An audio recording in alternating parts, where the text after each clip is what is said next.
এই যে বিবাহের মধ্যে দফ তথা ব্যান্ড পার্টি বাজানো না হয় ওই বিবাহ হালাল হয় না।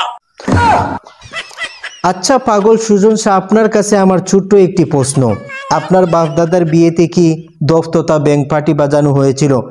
না, মানে যদি না বাজানো হয় তাহলে তো আপনার বাপদাদার বিয়েও হালাল হয়নি।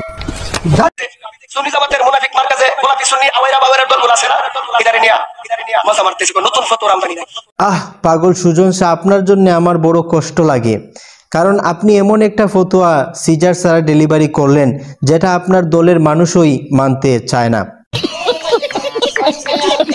তারা বলে নতুন ফতোয়ার আমদানি। আগে আপনার নিজের গড় ঠিক করেন, এরপরে জনসম্মুখে এইসব সিজার ছাড়া ফতোয়ার ডেলিভারি দেন। তা না হলে চাচা আপনি কিছু বলেন। তোর মাথা নষ্ট। এই সেই বিবাহের মধ্যে দফ তথা ব্যান্ড পার্টি। দেখুন ছাগল সুজন শাহ কত বড় পাগল, সে দফ দ্বারা বোঝাতে চাচ্ছে ব্যাং পার্টি। এই দফ সেই দফ না রে পাগলা। তোমরা এই বিবাহ এলান করে দাও, উতরিবু আলাইহি বিদুফুফি, তোমরা অনেকগুলো মানুষ একত্রিত হয়ে দফ বাজাও। আবার সে দলিল দিচ্ছে আলিনু বিন নিকা, তোমরা বিবাহের এলান করো, ঘোষণা করো। ওয়ালাউ বি দফিন, যদিও দফ দ্বারা হয়। দফ দ্বারা সে বুঝাতে চাচ্ছে ব্যাং পার্টি তথা বাদ্যযন্ত্র, গান বাজনা। নাউজুবিল্লাহ। আল্লাহ রসুল বলেছেন আলিনু বিন নিকা, তোমরা বিবাহের ঘোষণা করো, যদিও দফ বাজিয়ে হয়। এটুকু আমরাও মানি, আমরাও জানি। তবে দফ দ্বারা কোন দফ বোঝানো হয়েছে সেটা তো বুঝতে হবে। দফ হলো এক পাশ খোলা ডুল বিশিষ্ট, যার মধ্যে আওয়াজ দিলে ডেব ডেব আওয়াজ হয়।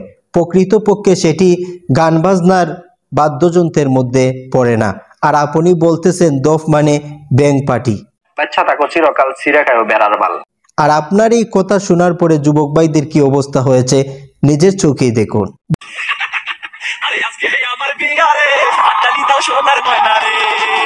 বর্তমান সময়ে একটি বিয়েতে যেই পরিমাণ গান বাজনা বাদ্যযন্ত্র ব্যাং পার্টি বাজানো হয়, যদি ওই বাদ্যযন্ত্রের পাশে একজন আধবয়সী মানুষকে অল্প সময়ের জন্য বসানো হয়, তাহলে ওই মানুষটার চলে যাবে।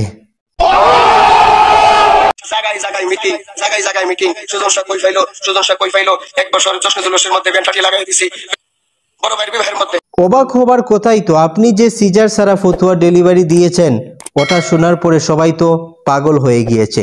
তাই ভবিষ্যতে এমন কোনো ফতোয়ার সিজার সারা ডেলিভারি দিবেন না। প্রিয় ভিউয়ার্স, এইসব বন্ডদের মুখোশ উন্মোচন করার সময়ের দাবি। তাই ভিডিওটি শেয়ার করে ছড়িয়ে দেন বিশ্বে। দেখা হবে অন্য কোনো নতুন ভিডিওতে। আসসালামু আলাইকুম ওয়া রাহমাতুল্লাহ।